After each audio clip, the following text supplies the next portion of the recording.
Hello, Blenders, and welcome to episode number 135 of ReelBlend, a podcast that is written by, directed by, produced by, and starring Madonna. My name is Sean O'Connell, the managing director here at Cinema Blend, and I am joined, as always, by... I'm sorry, hold on. Getting ahead of myself. 135 episodes into this, you'd think I would know what I'm doing. But Gabe shifts it up every single week. On this week's show, we have superheroes delayed yet again. Nothing is going to be opening in 2020. We're going to review The Devil All the Time, which is going to surprise you guys. One of us liked it and one of us hated it. And we're going to react to the new Mandalorian trailer. And by we, I mean Jake Hamilton of Fox 32 in Chicago, sporting his Pulp Fiction tee. Hi, Jakey. How are you? I'm just going to start breaking out a new t-shirt every week. I do like that you're doing that, yeah. Because it's giving people reason to go to the YouTube channel, which I'm going to plug in a second after I introduce Kevin McCarthy of Fox 5 in Washington, D.C. Hi, Kevin. How are you? I do like the shirt. Wait, Jake, what was the other one that was super bold? Metallica. Oh, yeah. I literally got it from the same shelf at Target, $12. Target has phenomenal t-shirts, by the way. Great collection of t-shirts. I got a Blockbuster shirt there, a Taco Bell shirt there. They're not sponsoring our podcast, but Jake's on to something with Target. They do have legit good stuff. When I was shopping for Christmas gifts for the boys, and not that I was just shopping at Target, but I happened to be out looking for things that I thought the boys would like. I saw, and by this I mean you guys, the boys.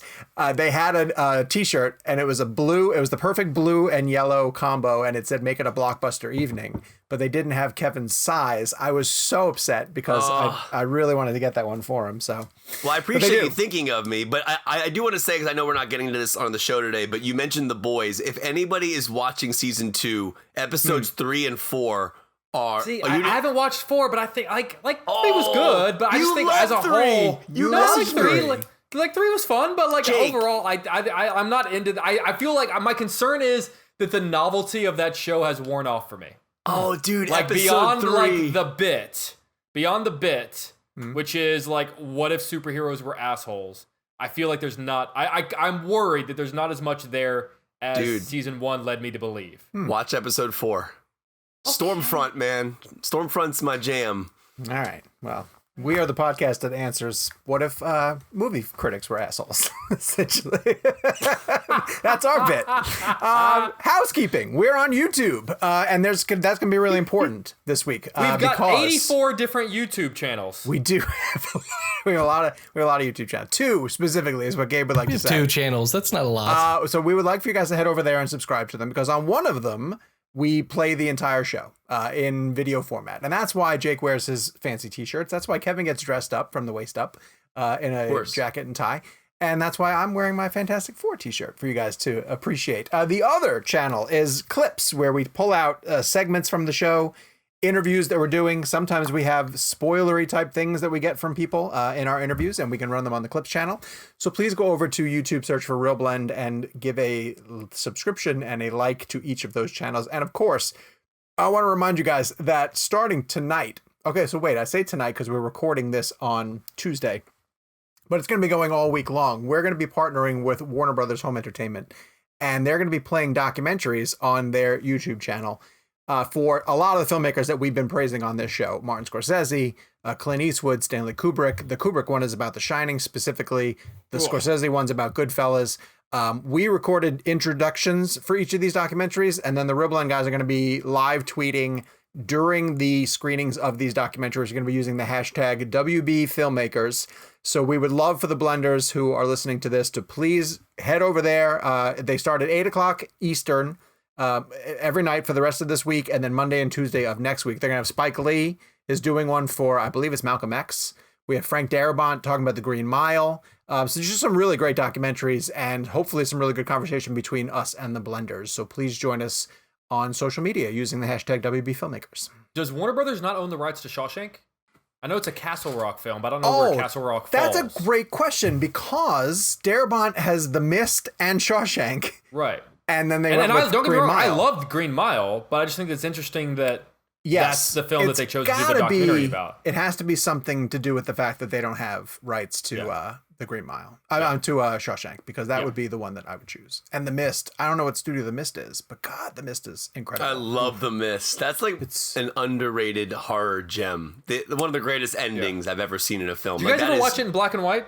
No. Didn't know that was an option. There's a Frank Darabont apparently wanted to shoot the movie in black and white. This is from what I remember hearing. I don't know if this is 100% the truth, but I just remember hearing he wanted to shoot it in black and white, and they wanted him to release it in color. So they put the black and white version on the Blu-ray and the DVD, and then the same thing happened with Mad Max. Now I don't know. I gotta be honest, the whole watching a movie in black and white when it wasn't filmed in black and white it does nothing for me. But Darabont wanted it in black and white, from what I understand. But you shoot a movie differently in black and white than you do in 100%. color.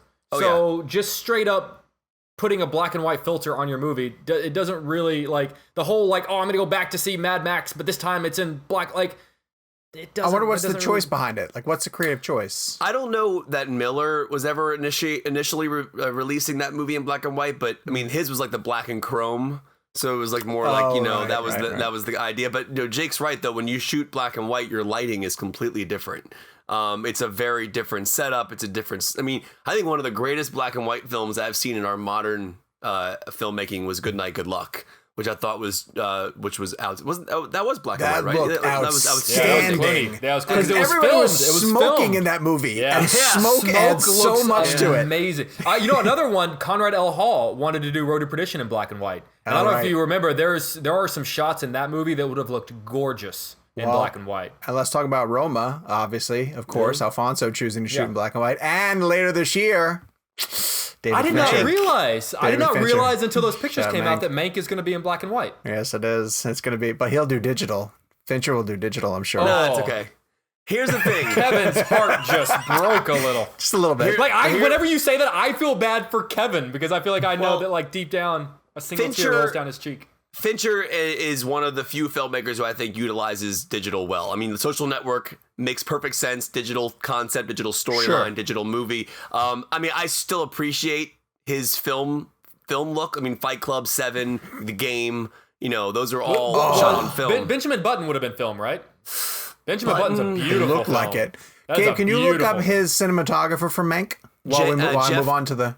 Well, his DP that he's been using for years is a guy named Jeff Cronenworth, but I don't know. For years, he's only done like 2 movies in the last 40 years. Very true. All right, let's move on to... What's that? Who? I think Jeff Cronenworth shot a bunch of his films. I just don't know who shot Mank. I'm assuming it's him, though. We don't have a guest this week, so we're going to go off the rails when we get to different conversations because we want to wander. We want to meander. This is going to be a meandering show for blenders who've been following us for a long period of time. I got to be honest, Fincher's still a little bit on my shit list right now. Why? Because he started a series and then didn't have the time to finish it. Oh, Manhunter. I think that is, and won't hand it off to anybody else. Apparently, yeah. Doesn't that bother you? Like, if you were 2 seasons into a show and really loved it, and then the creator was like, I'm good. Not enough for me to be mad at him, no. Honestly, if we get him on this show, I'm going to ask him about it. Okay. Yes. So before we move on to the weekly poll, I'll answer that question. The DP for Mank is Eric Messerschmidt, who you do not know, because up to this point, he's done a lot of below-the-line gaffer work and second unit. He shot second unit on Sicario, Day of the Soldado. So it looks like this is kind of he did some cinematography for Raised by Wolves, that new that's HBO a Max beautiful show. Yeah, he did one episode of that. I'm really into that show right now. That's how he got it. He had a sizzle reel. He's pretty much it. Oh no, he did some Mindhunter work. So yeah, he's there you go. That's it. That's mostly why. TV. Yeah. Well, Mindhunter also looks great. Since we mentioned his name is Jeff Cronenworth. He did not shoot Mank, as you just said, but he shot Gone Girl, Social Network, Girl with the Dragon Tattoo, Fight Club, and so on. So he's amazing that he wouldn't just bring him back. That's what I was a little worried about because, I mean, he used that same guy for a long time. So he got fistered. Wally Fistered. Yeah, I would say, dude, what is Fister doing now? Nothing. Getting wrapped like we are. Okay, weekly poll, for God's sakes. We asked you guys what the best football movie of all time is because Jake and I care that football is back. And Dude, did your fantasy team win? No, because I didn't look. I have a running back who was questionable, and then he's a starter for the Eagles. And then I didn't check right before, and then he was out. And not only is he out, but the two best players that I have on my team are Michael Thomas for the Saints and Kittles for San Francisco. And they both got hurt in week 1. No idea who you guys are talking about. I do need your advice, though, because Cam Newton's on my bench, and I need to know whether or not to play him next week. I can confirm by the number of people that voted on this poll that no one cares about this football talk. They don't care. We got 100 You know votes. how often you guys talk about shit I don't care about? I sit here quietly and patiently. It's often. Like 98% of the time. Jake, then I'm going to ask you to answer this because these were your choices for the football is back. What's the best football movie poll? Yep. Friday Night Lights. Yep. The movie, not the show. Mm-hmm. Rudy. Mm-hmm. Remember the Titans and Other. Part of me wants to say, because there are so many football movies, that Other actually has a really good shot this week. But I think that I voted on this one actually because I have an opinion, and I think Friday Night Lights is the best football movie. Kev, you have a take? I'm gonna say Other. Remember the Titans won pretty convincingly. That's such actually. and I like Remember the Titans, but I feel like that's such a crowd pleaser. Maybe like remember it did really well when it came out, but it's such a Disney-fied version of. It really is. Like, guys, gather around. Racism is bad. Yeah. Was that now the one where they laid in the that street? To 70s music. What was the one where they laid in the middle of the street while the cars were racing past them? Was that Remember the Titans? No, that's not Remember the Titans. I don't know what that is. Was that called The Program, maybe? It was also one of those generic sort of high school. I almost put... Okay, so here's a movie I almost put on this poll. Just give you a little behind-the-scenes peek. I almost put Lucas. Would Lucas have swung the vote in any way, shape, or form? Or is that not a football movie? What about Any Given Sunday? No, I asked you a question. Don't answer my question with a question. For God's sakes. No, I don't think Lucas would have swayed it. Kevin. All right, well there you go. So that's football talk. Wait, what do you think? Because I think the reason I pick Friday Night Lights is because my argument has always been that a good sports movie is not about sports; it's about something bigger. And the reason I love Friday Night Lights, both the movie and the TV show, if you've never seen the show, it's one of the top 5 greatest TV series of all time. Is that it's about something big? It's about this small town and how it crushes these young kids and how it holds on. It both crushes them and holds on to their talents until they've got nothing left. Right. I mean, we're talking about parents in the stands who all have state championship rings and talk about the good old days, and now their lives revolve around passing that on to the next generation. And like these are the good old. Like I think that is such a heartbreaking movie. There was a clip of a lady from I want to say she was from Texas, and she was complaining about the fact that they weren't able to play high school football because of people weren't able to gather in the stands. Maybe it wasn't Texas because I think Texas allows people to do that now. And she said essentially, instead of sitting in the stands on Friday night, cheering on the team like I want to do, I had to be in a bar, drowning my sorrows. Now that's no way for a mom to act. So that was so great. All right, wait, I want to run a test. If I ask you to tell me the one line that comes to mind when I mention Varsity Blues, which got the most mentions in the Other, what's the one line that comes to mind? 10! Fucking 10! No, that's not what I was going to say. That's what I say. That was yours? I don't want your life. I don't want your life. Well, that's what I figured when you were telling me about the people in the stands who were cheering on their kids. I always think of Billy Bob. 10. Fucking 10. Isn't that great? Wait. Isn't that the same actor who showed up in None of the Teen movie? Yeah, he plays the same character. He played the spoof version of himself. Not Another Teen Movie is a masterpiece, and I don't care what anyone says. That movie is brilliant. Like it is brilliant. Hey, remember when we used to do commentaries? Yeah, that would be a fun one. Jake, we're not going to get into this on the show, but remember our Ali Larder Varsity Blues experience? That is one of my all-time great celebrity stories. I tell that Zach story at from dinner. Saved by the Bell. I tell that story at dinner. That's a premium. That story. Is a great we should. It wouldn't have fallen under the umbrella of like bad interview moments. But we should do an episode about like awkward celebrity encounters because I have some good ones too. They have nothing to do with interviews. Is a very quick tease. Jake and I were at this. This is gonna sound so braggish. This is the best story ever. Party with Mark Paul Gosselaar, who played Zach in Saved by the Bell, and Ali Larder showed up, and there was an awkward interaction. That's all I'm gonna say. And I tried to save Kevin from it. I did. I didn't tried do to save anything wrong. You had to know how badly that was going to work out. Okay, let's take a moment now to shift into talking points. And this is a topic that we've been having this conversation in the text chain. I almost don't even want to bring it into the show, but we kind of have to. More movies are getting delayed. And I kind of feel like we've been having this conversation about that Tenet seemed to be the type of movie where people tested it to see, like, are people ready to come back?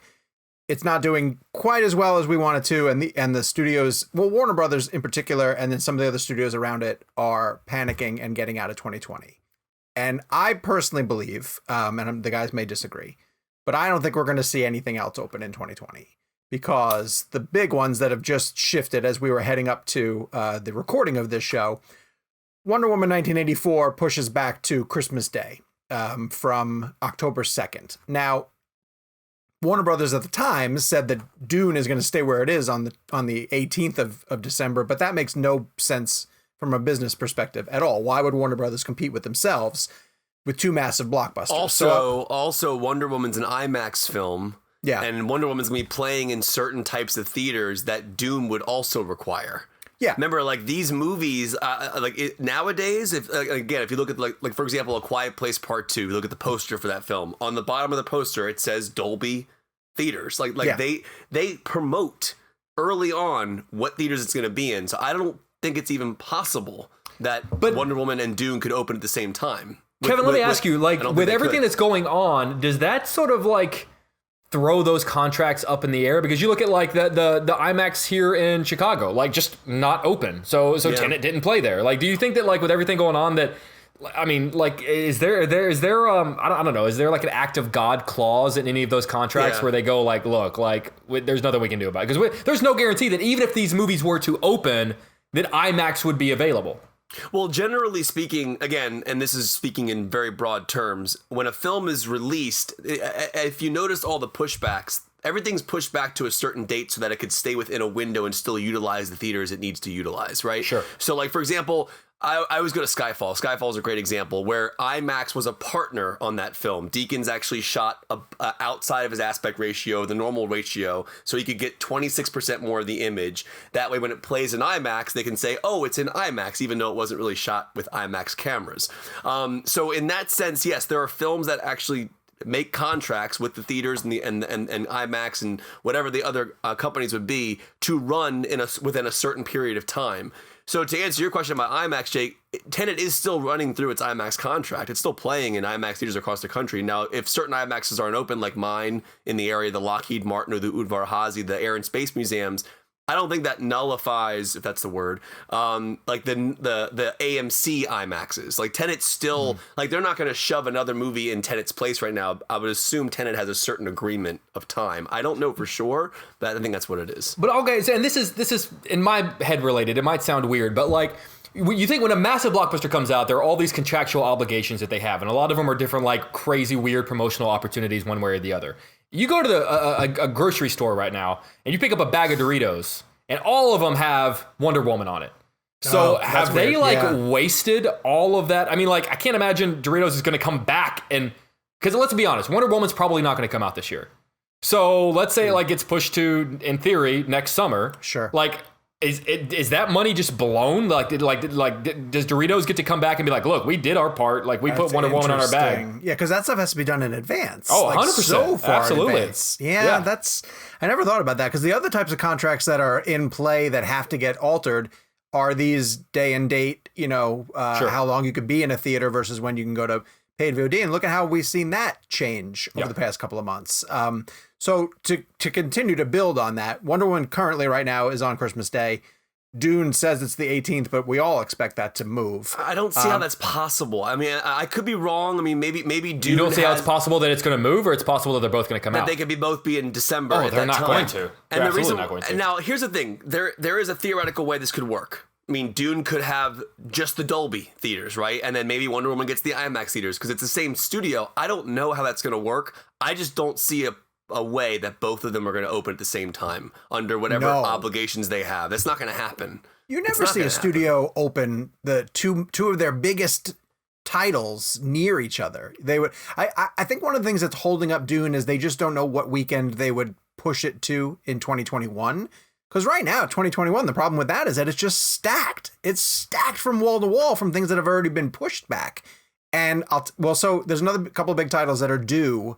And we're not even going to get into this one right now, but I'm looking at Bond. Like, I don't think we get Bond in November because I don't think theaters will be able to last until Bond comes out. I don't think because if they have if Tenet's not making money and they have no new movies to bring people in, they're hemorrhaging while staying open right now. I don't think theaters are going to be open by the time November comes around. Bond is a very interesting one because Bond is a international film. Yeah, it's more of a Europe. It's more of a European. I mean, if you look at Skyfall and the box office numbers for Bond films, I believe Spectre did great overseas. Exactly, but you run into the whole piracy thing all over again. I know. So my question is, if you're Bond and other countries are doing better than we are, United States wise, and Tenet did very well internationally. It just didn't do well in the United States because of again, for clarification, New York, LA, and San Francisco are not open.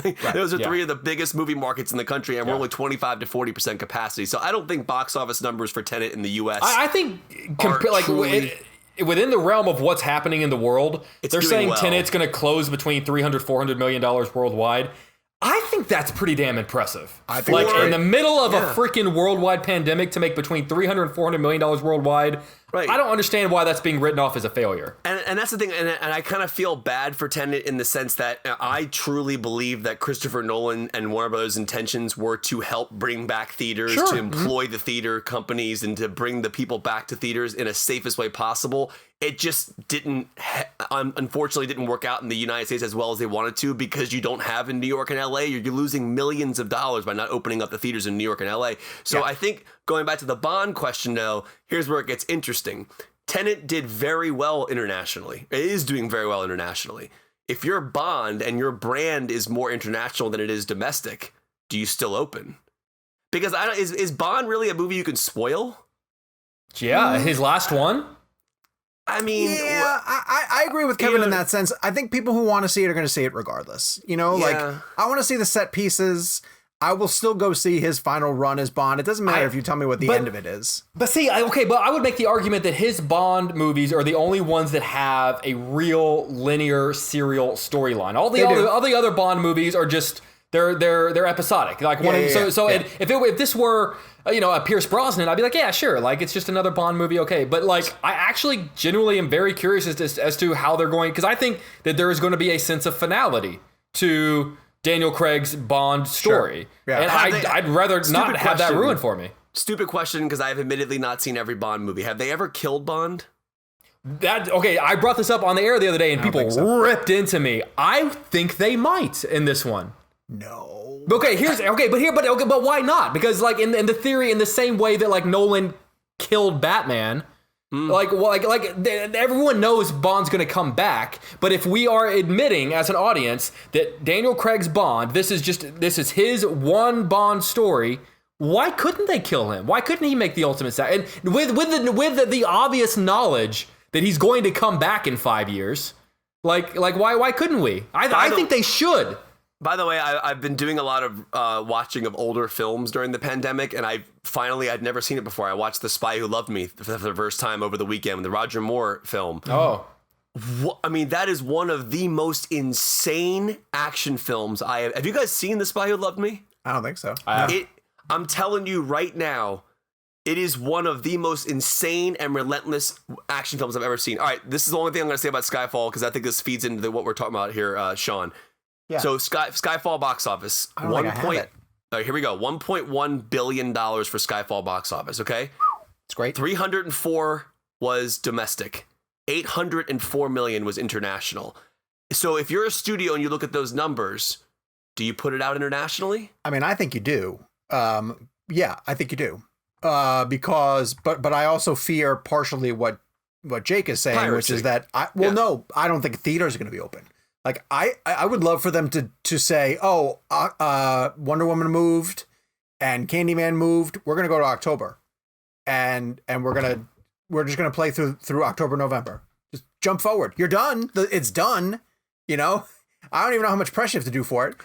So just move it up and put it out, because I'm of the mindset that theaters need to be figuring out how to operate. And the only way they can do that is if they have content that's driving people in. Yeah. So that they like, can Empire juggle Strikes audiences. Back ain't gonna last. No, of They course don't not. have anything now until, technically speaking, the next big movie that's supposed to open would be Black Widow, technically, right? From All right, so great transition. Yeah, Kev, I got your back, man. I got your back. Thank you. He's a man of television. I got The your back. rumors that were coming around right as we came into this, though none of this is confirmed, though we're starting to see reports, and maybe it'll happen before you guys even listen to this, is that Black Widow is looking at new dates. We don't know when, and I'll talk a little bit about the ramifications about that in a second, but the other shoe to drop with that one is that Pixar's film Soul might theoretically get pushed to VOD because, and here's where, when we keep talking about how the rules of the traditional way that things get released are out the window, a Pixar film, a new Pixar film going to streaming. Onward basically did the same thing. I know. And what I'm saying is, like, prior to all of this, that would have just been, we would never have considered the possibility of something like that happening. But now with Disney having a streaming service that they can push things to, now that they've tested the boundaries of having a premium service where people could pay, and we don't know how Mulan did, and I don't know if they're ever going to release those numbers. Why don't we know that information? Because it didn't do that well. It's the Netflix model. They only tell you when they have reason to celebrate. But this is a different story. This is like a very easy metric to figure out who purchased. Yeah, but a metrics that only they. Oh, I'm not saying that they can't figure it out. I'm saying they have figured it out and don't want us to know. They don't want to share it. But like Netflix is different because with Netflix, it's all about like how much you watch, and that can be all taken into different considerations. Sure. This is a simple who purchased it for $30. Exactly. And it sounds like not that many people. I mean, it seems interesting to me. I also feel like, and if Disney Plus is listening to us, you should have an option that you can prove you're the only person living at your house. Does that make sense to me? Like, how so? If you are single, why are you spending $30 on a movie? It makes sense for like. Well, I other mean, but people. you could make that argument. What about like Netflix? Like what if there's 5 people watching Netflix at home versus like it's just me and my home? Like we're paying the same amount. $9 a month or whatever. Yeah, but it's still the same idea. You're talking about like paying less because you're the only one to watch it. Okay, but I do want to shift to my big question that I really want your opinion on. Ooh. Within the next 30 days, does Tenet come out on VOD? No. Will not happen. If the numbers continue to be lackluster, you don't think Warner Brothers would put it out there for $30 a pop? No, I guarantee you that movie has the 90-day window. We don't know if theaters are going to be open for 90 days, dude. I'm not saying theaters are going to be open for 90 days. I'm saying that I guarantee you the contract for that film. Remember, Universal Pictures, we had that whole ordeal happen with Trolls. They shortened their window to 17 days or whatever it was, whatever the time frame was. If again, I'm not a lawyer. I don't know anything about the legality of how this stuff works. I would imagine if Tenet already came out, that it has to conform to the 90 days. I'm not sure. Gabe? Just to give my prediction, I think what's going to happen is Tenet will be in theater. Tenet will be the last. I agree with Sean. Tenet will be the last major release that we see this year, and I think Tenet will remain in theaters until they're forced to close again, which it feels like that's going to happen, especially if no new movies are coming. And then it'll go to VOD as soon as they can after that. So, similar to the Onward situation. I think as soon as there's no more theaters for it to be in, I think Warner Brothers shifts and they try to make a VOD run. All right, now that's a good point. So if the theaters are forced to close, that's why I'm asking this question. Well, no, the question you asked was just generally in 30 days. Yeah, but the reason I'm asking that is because I don't think theaters are going to be around in 30 days. Kev, I want to go back to a point that you bring up, which is that because there's a lot of people who I think haven't been able to get to a theater to see Tenet, they're probably really hungry to check it out, and they wonder when they're going to get an opportunity to.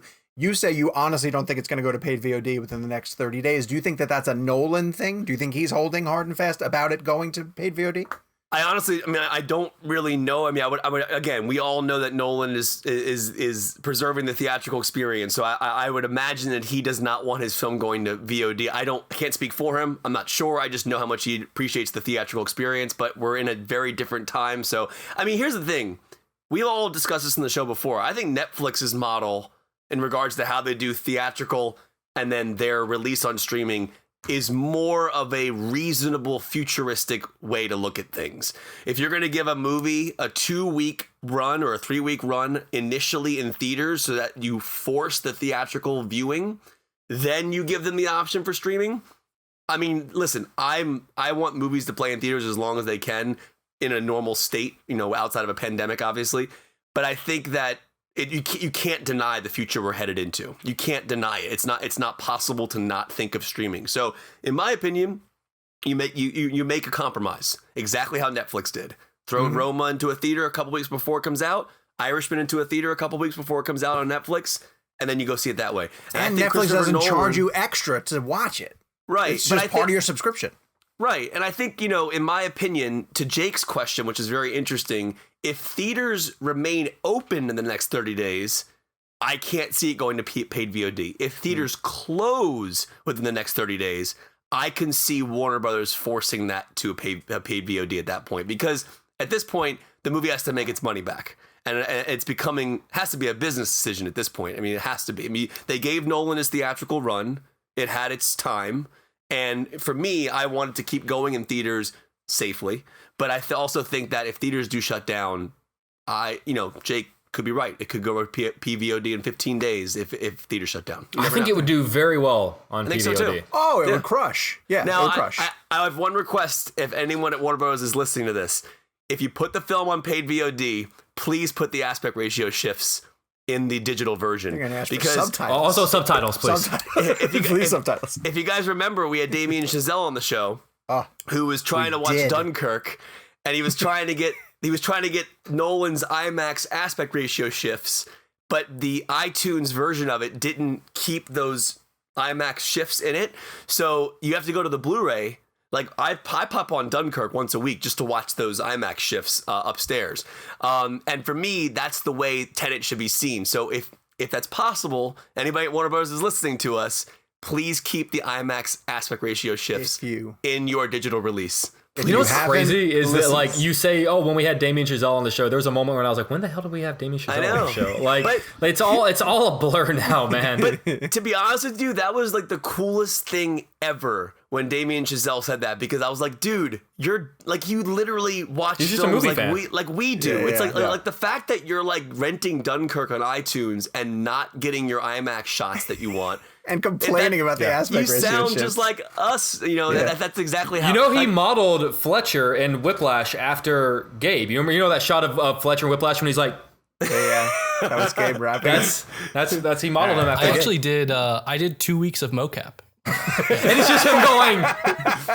Yeah. But to tell you how anal I am about that, like Tron Legacy, for example, is on Disney Plus right upstairs. I still walk down here to get my Blu-ray because the Blu-ray has the IMAX. I like that you said to rent it. You got to rent it for your basement. He charges himself. I honestly might create a system down here and get like rental cards. But please hire somebody. Please, I want you to hire someone for your basement. I'll hire Quentin Tarantino. He'll come in and run video archives in my basement. Okay. What do you like? Okay. Honestly, man, that'd be really cool to like rent out films. Having Quentin Tarantino in your basement? Yeah, that'd be cool too. Or super deflating if he comes down and there's piles and he's like, I'm throwing all that out. He's like, not another teen movie. What the hell is this? Oh, I think he loves that movie. I have a feeling he likes that movie. I think so too. Nolan's a big MacGruber fan. Yeah, he loves MacGruber. Yeah, these filmmakers love the random stuff that we do. Not to ask him about that. I know. What are we doing with our lives? We wasted our time. All right, let's get to news that's not related to things that aren't coming, and talk about. Okay, so Jonathan Majors, who I loved from Defy Bloods, and was we did a video on CinemaBlend earlier talking about his casting as Kang the Conqueror in the third Ant-Man that doesn't have a title yet, Ant-Man 3. And it's a major character to bring into the MCU. He has Thanos level potential as a villain, and could be a huge move going forward into Phase 4 and Phase 5. But you two are watching Lovecraft Country. Are you both watching it? I've watched the first episode. I haven't had a chance to progress further just because I think we've all been just so swamped lately with things that we have to watch for junkets. But I thought it was great in that first episode. Okay. He's a significant character? He's going to be he's arguably the main character. Okay. Yeah, him and Journey Smollett Bell are. The first episode is outstanding. Okay, like outstanding. Like, and I think Jake and I were talking about this at one point. Like the horrors in that show are like not even from the monsters. It's from the elements of racism that the characters are dealing with. But Jonathan Majors. He was in The Last Black Man in San Francisco, which was great. He was amazing. Five Bloods, I thought was a big leading performance for him, even though it was supporting. He was a big part of that film, right? Because he was a huge part of that film, and he holds his own with so many great character actors. And he's playing Delroy Lindo's son in that film, and doesn't shy away from huge scenes with Delroy, who to me has given one of the best performances of this year. I hope people don't forget about him when the Oscar. Oh yeah, like that scene alone is tremendous. The landmine scene was unbelievable. Sorry, Jake, what did you say? No, I was just saying, I hope people don't forget about Delroy Lindo when Oscar nominations come around. Well, there's no other movies, so this has been like 10 movies. But I feel like year. I mean, Netflix is. I feel like we're starting to. I mean, stuff from Toronto's starting to come out. We're starting to hear things. The trailer for that new Anthony Hopkins movie, The Father, dropped, and a lot of people start saying that he is a major contender for Best Actor. I heard Regina King's movie is amazing. Yeah, One Night I've heard, in Miami. That looks. What's the plot on that again? It's like Malcolm X, Martin Luther King, Muhammad Ali. One night. Muhammad Ali, or just happen to be hanging out together. Sam Cooke is the Oh, other you're talking character? about one. Sorry, I tuned out. You're talking about One Night in Miami. I'm sorry, you tuned out? Yeah. I have Aren't you the producer of the show? Yeah, I'm spinning plates, pulling cords. I gotta open this curtain. What is it There's a lot of stuff about? back One here. Night in Miami. Do you know? Thanks for joining I don't us. know if I can give the quick pitch. But yes, it's Muhammad Ali, Malcolm X, and a couple other historical figures. Sam Cooke, I think, is one of them. Sam Cooke. I'm looking it up. And it's about them. It's Muhammad Ali has a big fight. I forget who he's fighting. And it's the night following that, and it's them like celebrating that, and they get into this stuff. I don't know too much about it because I'm so sold on it that I've like. Yeah. Well, you've talked about that's how you once you're sold on a movie. Yeah, I try to stuff that I know like I don't need to pitch stuff on. So typically. while But, you like, guys are looking up the plot of it, Jonathan Majors gets cast in a major Marvel film. It's weird that they're introducing this potentially major villain in Ant-Man 3. Because does that mean that he could potentially like not die in the film? Yeah, I think so. I mean, I think that they'd be setting him up for a huge role, like a significant role down the line. In fact, it was almost floated today in a video that we recorded that he might be just behind the scenes pulling the strings of whoever the villain ends up being. Interesting. Kind of thing. But also, Kang from the books, to get super nerdy, can manipulate time. He's known for time travel, and so he is a villain in the far distant future, like the 31st century. Sure. He also goes way, way back into the past in order to conquer the planet. Wait, is this Tenet?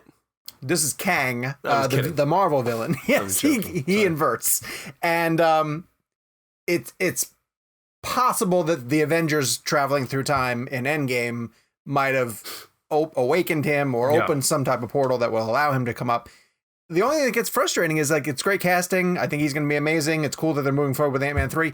But if we can't get Black Widow, everything from the Marvel universe is going to have to bump back yet another. Like they have 7 or 8 movies that are all going to have to do a centipede move, down the line. Sure. And so we'll see whenever that happens. Do you think Marvel likes characters that can alter time because it gives them potential to undo things they've done or bring back character I know Downey said that like in theory like he's done with Iron Man, but let's say that like in 8 or 9 years and Kang's like a major like Thanos like player in the MCU, do you think that they like sort of having people that can mess with time because it leaves open a door to potentially convince actors that left to come back? Yeah, for sure. But the other thing that they're gonna introduce in Doctor Strange is the multiverse. And that's interesting. You could have multiverse versions of other characters, and that's where you would get like an Iron Man suit with a different character, or a Captain America who is and with DC doing it with the Flash and all the different Batmen. Feels weird saying Batmen, but all the different Batmen. Then I think right now Marvel is either they were already planning on doing it and thinking shit. If they weren't, now they absolutely are thinking about doing it. And then I brought it up with Tom Holland at the Spider-Man junket, and he was like, of course, absolutely, he wants to do a Spider-Man movie with Tobey Maguire and Andrew Garfield. That would make so much money. Oh, it would make all the monies. For one movie, if they got those 3 together for one movie, it would be, you'd give Andrew Garfield a chance to finish the franchise. Would Tobey come back? What is he doing? What is he doing now? Count his money. Count all his poker money. Great Gatsby 3. He's Seabiscuit. Wait, what happened to Great Gatsby 2? Why was he not in 2? They just skipped 2. Did you guys know? Do you know the whole deal with Tobey Maguire and Molly's Game? Yeah. He's the actor. He's the guy that they portray as being just a total jerk. Which one is Affleck? And a card shark junkie, like he and Leo would do these private poker games. But specifically, who Michael Cera plays him in Molly's Game, but Michael Cera is basically playing Tobey Maguire. Who is Affleck? Was Affleck one of those guys too? He might have been one of, but the guy that they're specifically addressing as like this celebrity was an asshole. Tobey Maguire is Tobey Maguire. Yeah, I was thinking of DiCaprio. Doesn't take away. He and DiCaprio were big buddies back in the day. Yeah. Doesn't take away the brilliance of the Ocean's. Oh, I love that scene. Ocean's 11 all scene. Reds. Where he's teaching those guys but to play poker. That's not Tobey Maguire. No. That's just Topher makes Grace. That's Topher Grace. All but Reds. he's in Spider-Man 3 though. He's Yeah, he's they're Venom. Spider-Man. They're both They're Spider all guys. Spider guys. Yeah. Yikes. Thanks for backing me up there, Gabe. All right. So while we were getting ready to record, news broke that's so surreal that we're not quite sure how to process it. There's going to be a Madonna biopic. Oh. Biopic? But I still don't know how to pronounce that. Biopic. And she is going to write it. She's going to write her own biopic. She's going to direct it. And I swear to you, this has not been confirmed, but I'm telling you, this is coming. She's going to star in it. No. She's no absolutely going to no play way. herself. I told you guys. It needs to be someone that looks like Madonna. It doesn't It's going to matter. be Irishman, de-age. They're going to Or de-age. not even. It'll be like that Bob Dylan one where like everybody played different versions of her, but it'll just be her. But it's just her playing different versions of her. Yes, her playing different versions of her. Like, but like it'll be like young Madonna at school. Yeah. It'll be all little kids, but like her now, like playing. Okay, here's a question. What Madonna song title do they use as the title of the movie? Material Girl? Like a virgin. Like a Virgin? I think that's a great Because title. you know it's going to be in a Madonna song title. Yeah, it's gonna have to be a title, but I feel I like a it's, virgin. You think? I think 5 that's a Minutes good to Save the title. World? Does she have a song named that? Isn't there a song called It's gotta 5 be Minutes to Save- Material Girl. I guess I think It's gotta be. I think it's gonna. Girl. I don't think it's not gonna be Like a Virgin. I think it's gonna be Material Girl. The only reason I said like a virgin is because that's the first song that pops in my mind because of of Reservoir Dogs. Right. It's not gonna be that. I know, but that's Material Girl sounds like a really bad late Yeah. 2000s. I'm sorry. What do you think this movie is gonna be? I have. It's not gonna be Citizen Kane, man. Because it is Diablo a- Cody No, but like wrote it. I think it. She's co-writing it with Madonna. So basically, I feel like Madonna's gonna write it and Diablo Cody's gonna punch it up. Gonna fix it. no, I don't. I think it's the other way around. I think. You think I Madonna's gonna is punch it saying- up? No, I think Diablo will write it and then she'll give. I think Madonna is supplying the scenes that she wants to depict, and Diablo Cody is making them fun for a movie. Yeah. But either way, I find That's this all to how be I very, would very do it, at fascinating. least. I love that we're Yeah. getting to the stage of the game where our 80s icons are starting to get their biopic treatment. And because Prince should be next. Springsteen probably should be next. Like, there's some huge artists. Who from could the 80s. play Prince? Well, let's look at Madonna's top song titles. Dave Chappelle. Into the Groove. That's the It's best got to be answer. Material I was Girl, gonna say man. Kevin Hart. I will put money down that it's. I will take odds on Material Girl. Oh, Into the Groove is not bad. Into the Groove. How about Take a Bow? Material Girl. Deeper and Deeper is not going to work. Don't Tell Me is not going to work. Holiday's not going to work. Borderline. Beautiful Stranger. That's a good. That's a good one. That's a really good title. Or Express Yourself. That's a great title. I can honestly tell you, we're putting more thought into this. than she ever will. It's just gonna be called Madonna. But if they do the Irishman model, could they call it A Star Is De-Aged? Yikes. They could if they want to. Yikes. I would say Honestly, Right. I feel like Madonna is like edgy enough where she would go with Like a Virgin for a title. I know it's not like. I think it's a good title. You named so many other better ones though. Express Yourself is really good. Express Yourself. Vogue would Those be all sound Vogue. so vanilla, though. Do you think that, like her concerts, Madonna's the gonna release have a is going to be vanilla delayed? Biopic. How about Like a Prayer? A Vanilla Ice biopic. Hey, they're doing a Vanilla Ice biopic. Yeah, what's his name is playing him? Dave Franco's playing him. But Yeah. he's gonna have to be in the Madonna biopic. Like, I'm actually more curious Ooh, a to see cinematic like, universe. who's gonna be other characters. Like, there's some really significant people. Who's gonna Who's play gonna be Guy Warren Ritchie? Beatty? Oh, Guy Who's going Ritchie to be Guy too. Ritchie? That's true. The entire film that Madonna's making is about the making of Swept Away. Swept away. That's the entire movie is about the making of that film. There are significant eras in her career that actually have to be covered. Like, it's kind of there's a lot of material to work with, and I'm not kidding. There's a lot of material girl to work with. Oh God, the show is over. But Wrap it up, Gabe. I'm sorry. Like, how come it's always over when I do these? I'm giving you gold. They are painful when I don't use them. When I don't say them, they hurt more. Were there any famous filmmakers who directed her videos? Did Fincher do one of her videos? I thought Jonathan Demme did. Demme? I thought Jonathan Demme did some of her earlier. Like that a Prayer, sounds I right. thought was. That sounds right. I thought Like a Prayer was directed by somebody really famous. The one with the She's burning had crosses. famous filmmakers direct her. Fincher didn't do one, did he? I don't think so. Anyway, all right. The last thing we're getting to in talking points is the Mandalorian trailer reaction, and I thought that was a outstanding trailer. Too short, unfortunately, but it feels like it's getting into the myth and the lore of Star Wars in a really significant time in ways that, and I'm not doing this to throw that trilogy under the bus, in a way that the sequel trilogy didn't manage to do so. Almost in a Rogue One kind of way. It's cool to see that universe expanding with characters that we are committed to at this point now, thanks to a full season. And maybe that's the episodic nature of it. But Mandalorian looks amazing. Like the armor looks great. The relationship's already formed with the child. Jakey is our resident Star Wars guy. A+. Yeah, F-, I mean, where are you at on Mandalorian? I liked the first season, but I'm on record as saying I didn't love it. The big reason being, for a season that was only 8 episodes, and many of those episodes were only 30 minutes apiece, there were way too many episodes that in the grand scheme of the story didn't matter. When you're only doing 8 30 to 40 minute episodes, every single one of those should matter to the story. And there were way too many of them that didn't. It seems like now we're kind of getting into the thick of what this story is going to be. And I also, I'm pulling a Gabe in that I kind of don't want to see anything else. Like, I'm kind of good. I'm glad that they didn't show Boba Fett. I'm glad they didn't show Ahsoka. I'm kind of just like, I'm good. I'm teased. I'm jacked. And we're a month away from it coming out. So like, I don't need to see anymore. I'm good. Like, I'm sold. I'm into it. Is Rosario Dawson actually Ahsoka Tano? Yeah. Is she really? Yeah. That's amazing. I thought that was like a fan fiction rumor. But to me, the casting, the fact that they brought back, and I'm forgetting the actor's name, but the actor to play Boba Fett makes perfect sense. Because Boba Fett confirmed as a character? Yes. See, I haven't paid attention to what they're doing with Mandalorian. And so do you know so the guy that played Jango Fett in Attack of the Clones right is playing Boba Fett in The Mandalorian. I did because hear that. It's the whole deal that Boba Fett was he wanted a clone because they were making clones of him and he wanted one as a son. So in theory, that kid would grow up to look like him. That's kind of cool. So it's perfect casting. Were the clones being attacked? They were.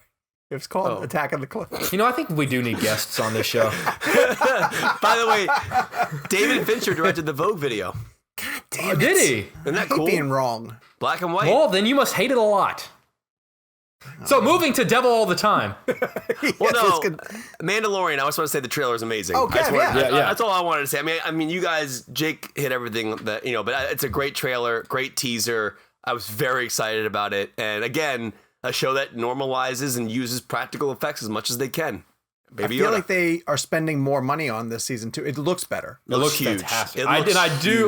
I laughed hard at the Baby Yoda like pressing the button. I laughed hard at that. And you know why I was really happy about that? Because it reminded me it remembered to be funny and entertaining. Like it didn't have to be like serious doom and gloom. Yeah, the child's in trouble. I want to give a shout out to Pedro Pascal though. That performance he does in that mask is unbelievable. Like every emotional beat, even though we don't see any, it's all in the shrugs or the way he like turns his head. That is so fascinating to me. But didn't we find out that he mostly does VO though, and it's a different guy who is it really? It's not. I don't know if I read that it's mostly, but there's a lot of times where it's not him. Yeah, a lot. I'll take mostly out of it. I don't know for sure if it's mostly, but I remember that being a story that he wasn't. There was one episode where I forget which actor they were talking to, where she was like, "Oh yeah, I never met him. I never met Pedro Pascal. I worked with this guy." It's Kevin. I'll tell you, it's him a lot less than you think it is. That bothers me actually. Yeah, I know. Yeah, because but he's great. His VO is great. His VO is great. But the body language is why I think the performance is great. Yeah, they're working together. I mean, kudos to whoever that guy is. Who is that person? Let's get that person. I don't know. On the show. I forget, but yeah. They asked Pedro if he'd do it, and he said, "Paid no." It's actually Leonardo DiCaprio is in a suit. That actually kind of gives me a little negativity on the performance. What? Sean, I didn't know you didn't know that. You didn't hear my bad joke. Sean, Oh, the I'm Pedro. sorry, mine bothered you, but that clears the O'Connell. Sorry, no, it wasn't. It wasn't up to snuff either. It was really bad. That was terrible. bad. We do need guests on this show. In a really bad way. All right, this week in movies. You guys saw Antebellum. Tell me about it. Yes. It looks really interesting. It looks like a great premise. I don't want to give too much away because it kind of like the best part of the movie is like a moment in which everything kind of the puzzle pieces come together. Okay. But my biggest knock of this movie is that it is a premise that is horribly wasted. Oh. It so badly wants to be the next Get Out, and that it uses the genre of horror to have a bigger societal conversation about race and specifically and racism. But it doesn't. By the time the movie's over, it doesn't. Like, here's the deal: is that Get Out yields so many different conversations that you can have. To me, Antebellum yields the conversation of racism is bad and slavery is bad. Mm-hmm. And I felt like I gotta be honest with you, I was into the movie for a while. Like, I kind of thought like, okay. And then I just felt like it just dropped the ball, unlike any movie I've seen in a long time. And I just felt like it was one of the biggest missed opportunities I have seen. We always talk about like remake movies that were bad, like cool, like this would be a great movie in 20 years. I wish someone would take this idea and retry it again because it's such a brilliant idea that is so blatantly wasted by a guy who didn't, by a writer who I think didn't really know what he wanted to say with the movie. Okay.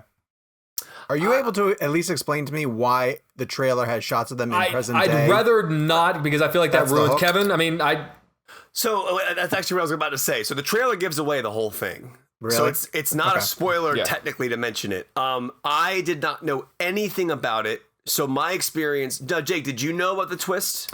I knew. So what the trailer? I think the trailer's fair to talk about. The trailer gives it away, though. Yeah, I knew, but it doesn't connect the two. So the trailer shows. No, it doesn't. It doesn't show how. So the trailer shows. I've seen some of them like out at a club. Yes. And then I see them on what looks like a plantation. Yeah, so the trailer shows like sort of. Well, no, I guess the new trailer because there's a new trailer came out that does sort of reveal what. So I guess away. I don't know. Do you want me to tell you? Nah, that's okay. That's okay. You don't have to because I may watch it. Let me say this. So my particular perspective on this film was not knowing the trailer, and I liked the film. So I wonder if the trailer. But I didn't. The trailer that we're talking about, Kevin, I didn't see till after I saw the movie. No, the trailer I'm referring to is the first one they released. Okay. But you liked it. You think it works? I liked the film. Okay. But I had no idea where it was going. So when the film opened, I thought it was one movie, and then when it shifted to what it was gonna be. It was a completely different. I mean, I was shocked because I had absolutely no idea. So I think this is an interesting case here, where if you know going in what the twist is, then I don't know that it's going to be as shocking. No, because it wasn't like I liked the twist. I think the twist is really interesting. I just think that everything surrounding the twist is not good. And I didn't really know what all I knew was that there were modern day elements of the movie, and I knew that there were elements of slavery on a plantation. Is it a horror movie? Oh yeah, definitely. Yeah. Oh yeah, it's disturbing, very disturbing. I didn't even know what genre it was. The producers of Get Out and Us produced it, so there is. I'll say this without giving anything away because I feel like people should see it without seeing the trailer if you can. Because Jake brings up interesting points because I do think it does fall apart towards the end, but it is super engaging up through maybe that third act. Because I thought the last 15 minutes were laughable, man. I thought to the point where I was just like, what is this? Like, what did this movie become? I wouldn't say laughable. I just felt like the movie kind of goes off the rails. Like it almost forgets its pacing. Kind of how it was well paced throughout, and it's shot incredibly well. It's beautifully shot. Tell the story about Gone with the Wind. Well, yeah. Well, Jake, you say it because basically Jake and I both did the press junket for it. And we learned that the lenses that were used in the film were the lenses that were used on Gone with the Wind. And Jake, you talked about the idea that this was to retcon. So obviously, especially within the last few months, Gone with the Wind has been back in the news because people have sort of brought up the fact that there are a lot of aspects that just don't particularly age well. Mm-hmm. That movie is very much a product of its time, and it has to be viewed as such. So the directors of the film is two directors, they actually tracked down the actual lenses that were used to shoot Gone with the Wind to shoot this film as in sort of a spiritual course correction. That's interesting. Which I thought was really a really interesting idea. Mm-hmm. And I thought Janelle Monáe was excellent in it. The performance that Jack Houston gives is terrifying. Like he's great in the film. That's so interesting. Yeah, to me he's like the cliche, like plantation, like overlord guy. Yeah, I mean, again, to Jake's point, he fits the description Jake's referring to because he's playing into it, if that makes sense. Yeah. Jake, you know what I mean. Yeah. Give me a star rating. Star ratings? Do you guys have star ratings on him? Out of 5? You're asking 2.5. I'd give it a 3.5. 3.5. Okay, there you go. It's coming to streaming. Apple TV, it'll be on. So then on Netflix, Jake, tell us about one of your favorite movies this year, The Devil All the Time. I genuinely loved it, and I know you and I were about to get into it, but I thought that this was such a fascinating movie. It is a lot of different storylines. It is it covers a vast span of time, and it is very much an embodiment of the Gladiator line of what we do in life echoes in eternity. It is this idea of how one person's actions can have an impact on not just their children, but then have this spiderweb impact, and almost like a poison, how like one person's actions can really poison an entire generation, an entire town of people. And here's the deal, is that everything that Sean's going to say about so many of the reasons that he didn't like it, arguably are reasons why I did. It is a very somber movie.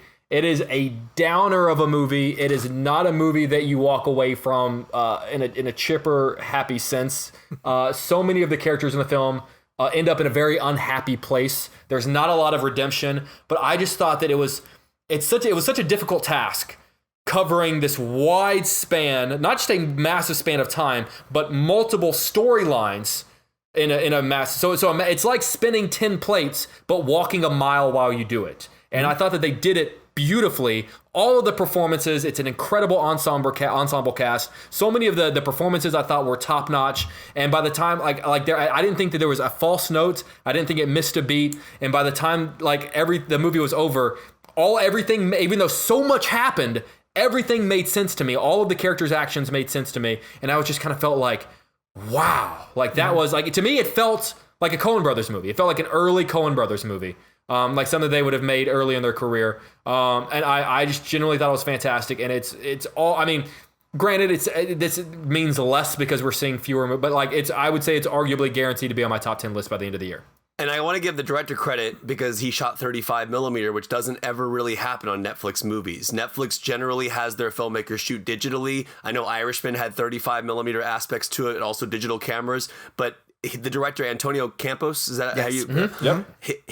He fought. I actually need to post this. He gave me a great answer about this because I felt like when you're a filmmaker and you're going to Netflix, they want you to shoot digital. It's just easier. And he fought back and said, "Can I please shoot 35?" And they were like, "Sure." And so, in my opinion, I haven't seen the film, but to me, the movie makes a great indention into the idea that 35 can be used for Netflix movies because they want a digital look, according to Antonio. But I think it's great. Is that because they assume most of the stuff is going to play on televisions? Like a few Netflix movies go to That's a great point. Yeah. Because remember, film is it's grainy, right? It's not as crystal clear as like a 4K. When you shoot a film on these HD cameras and they project onto these 4K televisions, they look phenomenal, right? Because the HD quality, and film can look phenomenal as well. But I don't know the reasoning why Netflix doesn't do a lot of film for their films. But I know this film particularly that he had to fight to shoot on 35, and he did. It was really cool. All right, so my take on it is simply that I could never recommend this movie to anybody, and I think that really counts against a film after it's done playing, because everything that Jake says is exactly correct. The performances are really great. You get to see actors who you don't expect to be in movies like this playing against type. I'm talking about Robert Pattinson, who does challenge himself a lot, but plays a Midwestern backwater preacher. The movie blows holes through the idea of organized religion and how organized religion can have a deep impact on people in a rural community. It strives for huge talking points and touches on most of them. But it is one of those films where every plot point is further and further down the line of depression, of just like nothing good comes from anything that's set up in the film. Every single plot point ends in some horribly depressing, dour situation. And I'm not saying that I needed a happy ending or a silver lining or like this is the story that they wanted to tell. It reminded me of when we were, I forget what grade we were in, high school at some point, when they encouraged us to read the writings of Flannery O'Connor. Did you guys read Flannery O'Connor when you were growing up at all? She writes or wrote homespun like Midwestern stories that were all just like they were kind of sick and demented, but like for a reason. It was almost like that Gothic, American Gothic was the genre type of thing, where things just went horribly wrong for the characters, and that was by design. Mm.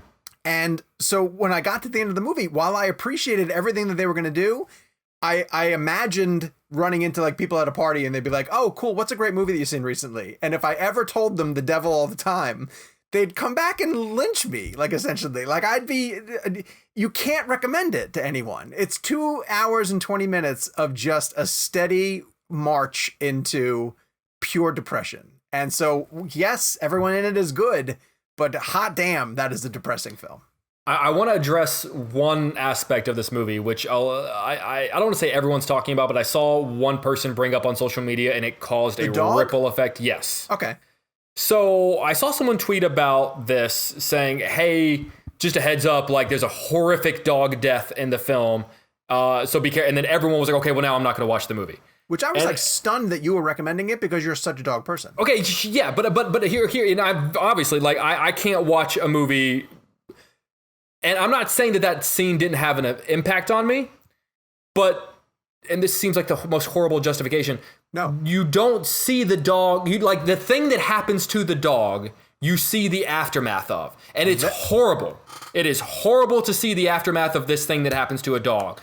But it's not like it graphically shows someone. You're 100% right. And so this idea, and I didn't want to like weigh in because I didn't really know this person that had tweeted this thing, but this idea that there is this horrifically graphic dog death in this movie is inaccurate. The aftermath of it, yes, and it's not an easy. It's a quick glimpse. Yeah, it's not a pretty one, and I can't necessarily shake it. But there is not this horribly graphic dog death that you have to endure in the movie. No. And if there was, I couldn't do this. I was like braced for it because of that tweet. And when it happened, I was like, oh, you saw the tweet. You saw what I'm talking about. I did see. I know exactly what you're talking about. And it kind of scared me because I was thinking, how bad is this going to be? Sure. And when the scene in question happened, again, not to sound like a monster, but I'm like you. I was like, oh, that wasn't really all that. Like, and that moment is tough. But also, that moment has a very important, like, it's not for the sake of brutality. That moment is very important to the plot and has ripple effects throughout the entire film. Also, if you want to nitpick that movie for any of the scenes, like that's like number 9 or 10 of this list of scenes I would go to and be like, hey, you might want to look out for that scene because honestly, I think Kevin is knowing Kevin's going to have a much harder time with the spider scene. Oh, dude, there's a spider scene in it. Like Kevin, I spiders or whatever. Like I don't like love them. I don't like necessarily like have a phobia. Like Kevin, I think you might literally have to turn the movie off when you see this moment. Oh wait, you did text. You texted. I texted it. Yeah, I said Kevin, and I wasn't being funny. I was like legitimately telling Kevin, like, because I know Kevin doesn't really like spider. Kevin, you might actually have a very hard time watching this scene. Yeah. I'm still scarred by arachnophobia. So I don't even know. Okay, this is that movie squeezed into one moment. When I put on my sandals in my or shoes in the garage to go outside and take the dogs out, my first thought is, what if there's a spider in there? Remember that scene in Arachnophobia where the old guy puts his foot in the slipper and he gets bit and he dies? I want to tell Kevin about this scene so much. Just say it. Say it. Can I tell him? Yeah. Oh, okay. All right. Well, do you want to cut it out? Because I just want to get Kevin's reaction. No. Is it a spoiler? No, not at all. No. No. Oh, okay. Well, a guy tries to prove something, so he takes a giant jar of spiders and dumps it, and they all just fall on him and just start like crawling all over his body. Yeah, it's not happening. They are horribly realistic spiders too. What actor does that? The dude that was in the Harry, we interviewed him for the Junkie. The dude that was in the Harry Potter movies. Oh, I know what you're talking about. Yeah. Wait, he's so he's like a preacher who's trying to prove a point about like I used to be afraid of spiders, and now God has given me the strength to not be afraid of spiders. So he dumps them on himself. Yeah. And they like, you're right, they're so, I think they're CGI, but they're so realistic in how they're like crawling all over his body. Hairy and leggy and just it's a lot. Dude, arachnophobia. I'm not kidding you. I am 36 years old. Lauren still kills spiders for me in this house. Like when I was growing up, my mom was slept across like the hall, and my dad slept across the hall. Like they were like far enough away where it would be a distraction to wake them up in the middle of the night to come and kill spiders for me. But my mom every time 3 a.m, dude, come in my room and kill my spiders. Dude, no. I'm telling you, it is a genuine fear. Those things make me freak out. It's bad. Like if you put a spider anywhere near me, I'm done. I wouldn't eat a spider for $1 million. You're so much bigger than they are, right? Doesn't matter, man. They're so gross. You could take a shoe and decimate it in like. You have a lot of power in your hand. You're hairy. They're hairy. Wait, they're probably saying the same thing about you. We all have different things we're afraid of. I guarantee you, each of you has a thing that I would be like, yeah, right. Come on. Yeah, but I face it every Tuesday at 2:00. Doing this show. Doing the show. Yeah. Very funny. Yeah, no, but I genuinely, I would love to hear from people who are deathly afraid of spiders like I am. That and bees. But I have a legit reason for being afraid of bees. So. You allergic? No, I was mowing the lawn when I was like 14, and there was a beehive, I guess, in the ground. That happens all the time. Yeah, and I went over it, and I get 15 or 16 of them stung me, and I remember I'll never forget it. I was wearing a bathing suit, and I guess I got stung so many times that I didn't know. I didn't know where they all went because I got hit so many times. So I go to take a shower later in the day, and I pull my bathing suit off, and there's a bee in my crotch area, and I have no idea if it's. I don't think it stung me there. I don't remember, but all I remember specifically is that there was a bee in my crotch area of the. And it was still moving. Its legs were still moving because you know when a bee stings you, the stinger doesn't the bee die later? I heard that. That's always what I heard. I didn't know if that was and it was still like the legs were still crawling, and I was like, one, I'm sorry you had to sit in there for as long as you did, but two, Kevin's the only person that would apologize to a bee. There's a B in there when there should have been the D in there. Yeah, and instead of saying I was peeing, I was being. You know what I mean? Yeah. Gabe, please cut this out of the show. Come on, I'm deleting this whole file. Thank you. Are you serious? You're deleting all the No, spider this stuff? is great. Okay. This is gold. All right, speaking of gold, let's move on to the blend game this week. We are playing a really difficult one. Gary Goldman. Gary Goldman blend. I'll go first. Because my choice is probably unusual, and it's really hard because he is in so many amazing films and is really great in so many amazing films. I'm going with Sirius Black, The Prisoner of Azkaban. Yeah, it's the best Harry Potter movie. I saw that got suggested, and the thing is, yes, it's absolutely the best Harry Potter movie because it's Alfonso, because it's one of the best of the books as well too, and it's the first time that the franchise matured and figured out what it could be, and I think elevated away from just a once every other year, like it elevated away from what Fantastic Beasts is right now, which is a forgettable franchise, to something noteworthy and artistic, and it took the next level. But people also forget, people who had read the books, how important the character of Sirius Black was, and to get the casting of him correct was really, really difficult because, spoiler alert for this however long old story, you think that he's the villain. You think that he's the bad guy the entire time. And Gary Oldman is perfect for that. Like, you're not supposed to trust him, even when he reveals to Harry their connection and the fact that he's essentially working on his side. You almost don't know if you can believe it. And Gary Oldman is so perfect for that. So while I think he's been incredible in so many other films, my favorite film of his is that because it's my favorite Harry Potter film. I think that he's tremendous casting as Sirius Black. when he does finally sell the fact that I'm on your side, I've been on your side this whole time, I've been watching out for you this entire time, it's a sympathetic version of Gary Oldman that we don't get to see that often. Like, he gets asked to play hard-edged guys or sinister guys, and he becomes very warm and very paternal almost, because he's so committed to Harry's mother and father and wants to look out for their son who's been left behind. And Oldman sells it because he's fucking amazing and he's Gary Oldman. And so I love that we get to see that aspect of him, because I don't think he gets to play it that often. And unfortunately, I think for the rest of the series, he got relegated, not to the sidelines, but every time they pulled out a new Harry Potter movie, they had other big characters that they had to introduce. Mm-hmm. And so then he just became like Uncle Sirius, who was kind of around and helping. Like a cameo, like in the later films. Yeah, a little bit. And so Azkaban really gave him his moment to shine, and he was phenomenal in it. And I'm going to use this opportunity to also talk about the scene in Azkaban that Quaron just absolutely nails, which is Harry conjuring the Patronus for the very first time to protect himself from the demons that are coming down to storm him, but at that point believing that it was his father who was going to show up. Like, he's like, only my dad would be strong enough to show up and chase these things away. And he's standing there waiting for the dad to show up, and then finally he's just like, fuck it, I got to do this myself. And he goes running out and he conjures with Patronus, and of course you realize through the course of time he was watching himself do it. And it's an amazing moment in the book. And when I went into that movie, I was like, there's no way possible they're going to be able to pull that off. Like, it has such an emotional heft to it. And Quaron, because we didn't really know how great Quaron was just yet, he nails it. And it's a tremendous, tremendous, tremendous movie. Did Harry Potter do Tenet before Tenet did Tenet? He might have actually done it. Oh, and then he brought Neil in for the next movie. So I think that Robert Pattinson might be playing Goblet of Fire. It's this Tenet character. So that's my pick. Kevin, you're up. For me, I mean, so just to get it out of the way, yeah, True Romance would have been my pick, clearly, just because of the initial confrontation scene that he has with Christian Slater when he's playing the Mac on his television, the Richard Pryor film, and just that whole sequence, that whole fight is just amazing. Also, Oldman's scene earlier in the film with Samuel L. Jackson is great too. So that would have been my ultimate choice, because I think Drexel is definitely I think that might be the most.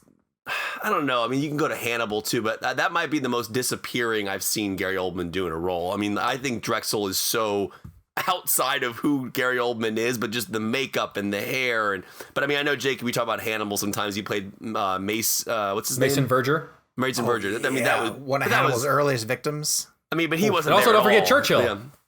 Churchill was good. I want to point out one quick thing too, because right after our show dropped, somebody on social media was like, GaryOldmanBlend, like, shared it right away. And the person underneath it was like, oh, it's Drexel, like, put a Drexel gif. And then another person, like a third person, was like, they said don't pick Drexel. And I was like, wow, you guys are really Jesus. Yeah. All right, well, it's okay, you can pick Drexel. Yeah, you can if you want to. Yeah, and Drexel is my ultimate pick. So if that aside, I went with The Professional, only because I feel like that is one of the greatest performances of all time. I mean, here's the thing, and this kind of goes to this idea that the character is a sadistic, horrifically horrible person. But Gary Oldman finds a way to make him entertaining for an audience in a really sadistic, weird way. What I mean by that is, like, when he says, like, the everyone line, right? I mean, that is so over the top and ridiculous. Yeah. But what he's doing in that scene is so ridiculously terrible and horrifying. I mean, he murders her entire family, and then she goes up to the door and meets, you know, and meets the I never doubted that guy would say it like that.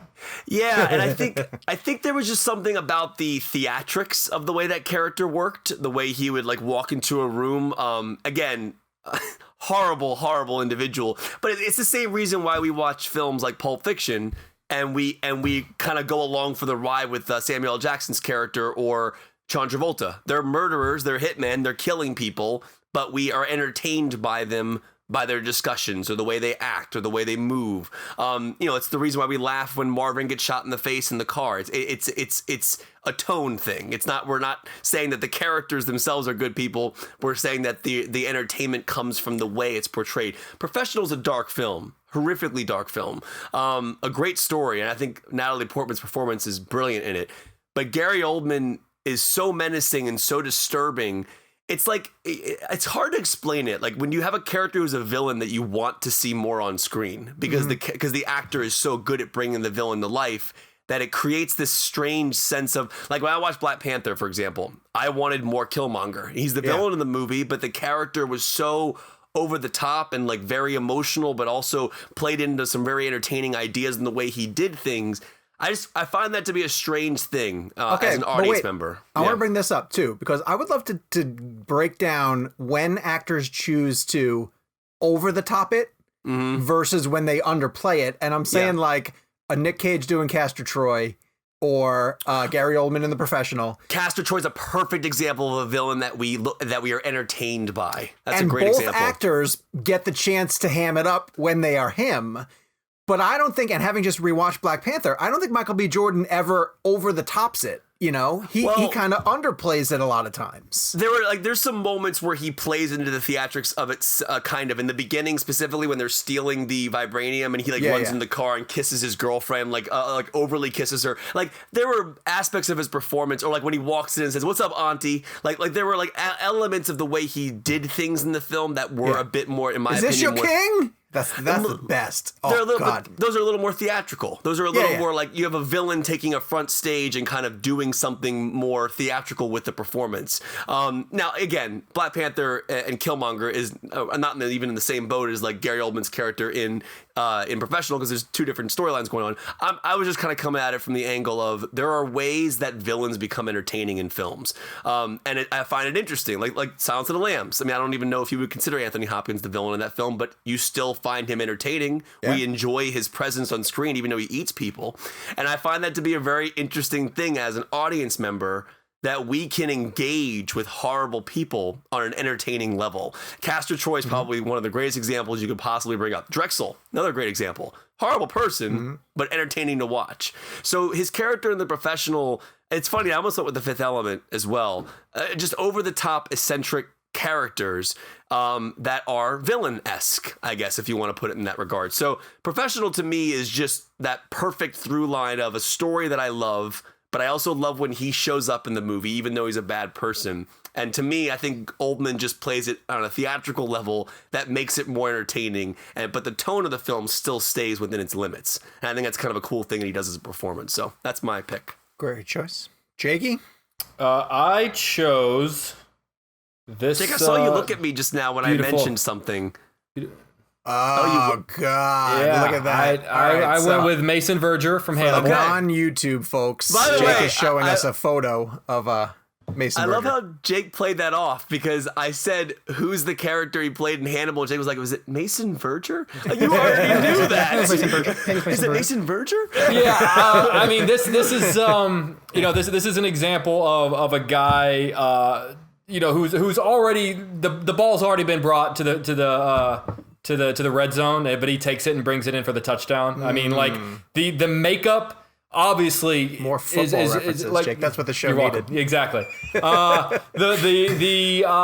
makeup obviously is a massive impact. Has a massive impact when it comes to making Gary Oldman disappear. If you don't know what I'm talking about, Mason Verger is in the movie Hannibal, which is the Silence of the Lambs sequel directed by Ridley Scott, and he plays a man who, at the instruction of Hannibal Lecter, while they're having what's, if I remember right, like a very kind of like a sexual moment. In the moment, like they shatter a mirror, and Hannibal Lecter basically tells him to cut off his own face and feed it to the dogs. God. And so the whole movie, he is in basically in a hospital bed talking. He's like a multimillionaire, and he's talking to Julianne Moore, who now plays Clarice Starling. But it's not just the makeup. It would be easy. Like any actor could have that makeup put on them and then just like give a pretty cool performance, and it would make them look good. It's like Charlize Theron in Monster. Like she owns the performance under the makeup. He takes that.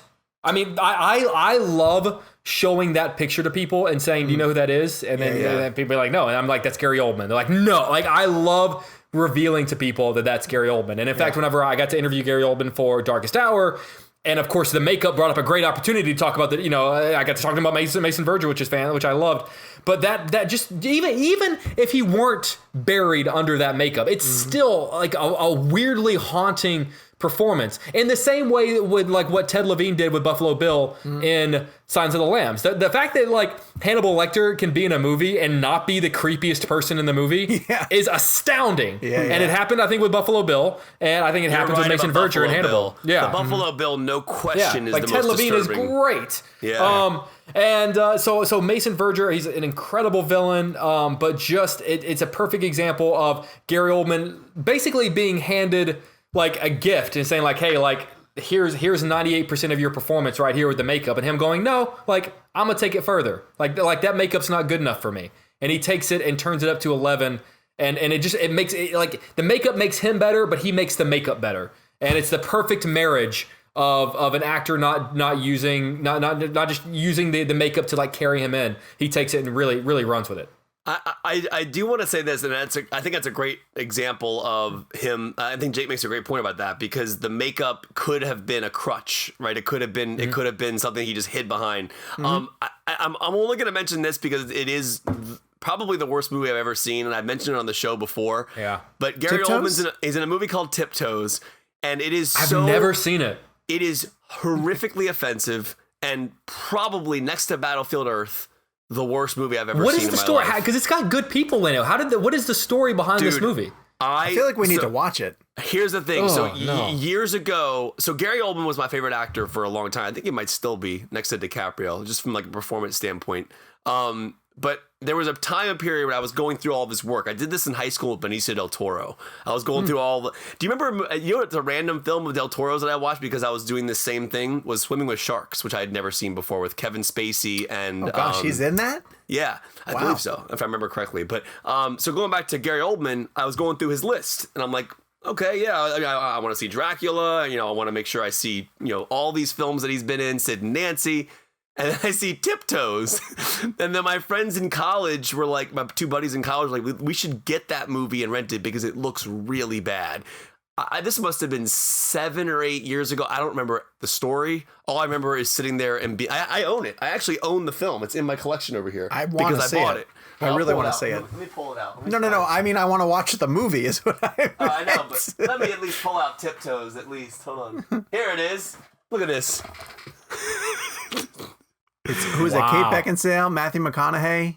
Okay, so Gary Oldman, Kate Beckinsale, Patricia Arquette, Matthew McConaughey. It is hands down, and I will say this right now, is one of the worst movies I've ever seen, and it's incredibly offensive. But if you want to see something really bad, it's not so bad. It's good. It's just it's bad, like really bad. But it's horrible.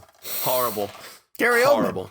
Gary Oldman. Well, no one picked Tiptoes for their audience picks. We could end our show with Tiptoes if you guys want. Tiptoes! But Evan Rook said Harry Potter and the Prisoner of Azkaban. Denise Red went with Mason Verger in Hannibal. Titanic 2. Lee Patton said Tinker Tailor Soldier Spy.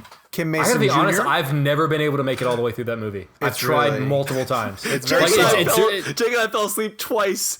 Jake, both times I tried watching it, I fell asleep. Me too. Jake and I interviewed Martin Scorsese for Hugo, and then we had spent all day doing interviews for Young Adult and Hugo. And Jake and I were on like this crazy high from interviewing Martin Scorsese after being there all day. And then we went and saw Tinker Tailor Soldier Spy before the junket, and we both fell asleep. And I didn't even get to the Tinker. It's very slow moving. It's very slow moving. I didn't review the film because I never watched it. I actually felt unethical about reviewing it. So I tried to watch it again based on a screener so I could review it, and I couldn't make it through it. Do you remember there was, when we did that junket, there was an actor who was running like 30 minutes late and was 2 floors up. And they're like, hey, do you want to wait around and get this actor? And I was like, no, I don't even know who this guy is. And like, I got to go to the airport. And like, I probably could have waited 30 minutes, but I didn't. I was like, no, I got to go. I'm not going to use him for my piece. I got Gary Oldman. I got Colin Firth. I'm good. It was Benedict Cumberbatch. Wait, was it? Yeah. That's great. I don't think I was even offered that. Who was he at that point? No one. Really. No one. He wasn't Sherlock yet? I don't think so. All right. Kim Mason Jr. says Sid Vicious in Sid and Nancy. Yeah. Danny Gertsch. Okay, so this is the other one I almost went with. Danny Gertsch said JFK. He's amazing in JFK. Yeah. Oh, God, he's so good. And then Harry Lichtman and many, many others went with Commissioner Gordon in the Dark Knight trilogy. Jim Gordon. Yeah, a little surprised we didn't go that way. Oh, no. Okay. All right. Next week, Gabe says we're playing hashtag Tom Hardy Blend. Tom Hardy Blend. That's a good one.